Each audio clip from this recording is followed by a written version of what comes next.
ভোরবেলা টিভি সেটের সামনে বসে থাকা বাংলাদেশি দর্শকদের হতাশ করেনি বাংলাদেশ ক্রিকেট দল।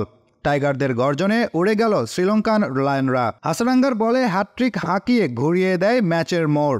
মাত্র ২০ বলে ৪০ রানের ইনিংসে ম্যাচ সহজ করে দেয় হৃদয়। মুস্তাফিজ তাসকিন নিজেদের কাজটা করে দেয় ঠিকঠাকই।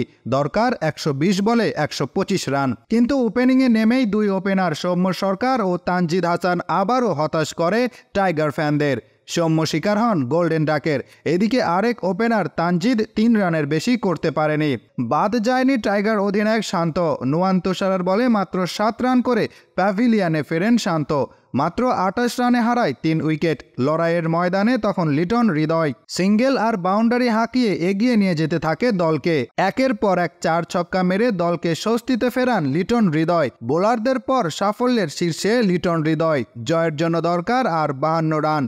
তখনই টানা ৩ ছক্কায় ম্যাচ নিজেদের হাতে আনে হৃদয়। বাংলাদেশের জয়ের ক্ষেত্রে বড় ভূমিকা রাখে হাসারাঙ্গাকে হাঁকানো হৃদয়ের হ্যাট্রিক ছক্কা। ৪০ রান করে এলবিডব্লিউ শিকার হয়ে বীর বেশে সাজঘরে ফেরেন হৃদয়। বিশ্বসেরা অলরাউন্ডার সাকিবের ব্যর্থতার পর দলের জন্য গর্জে ওঠে সাইলেন্ট কিলার খ্যাত মাহমুদুল্লাহ রিয়াদ। সানাকার বলে হাঁকানো শেষ ছক্কাটি টাইগারদের জয় নিশ্চিত করে। সুগম হয় দ্বিতীয় রাউন্ডের পথ।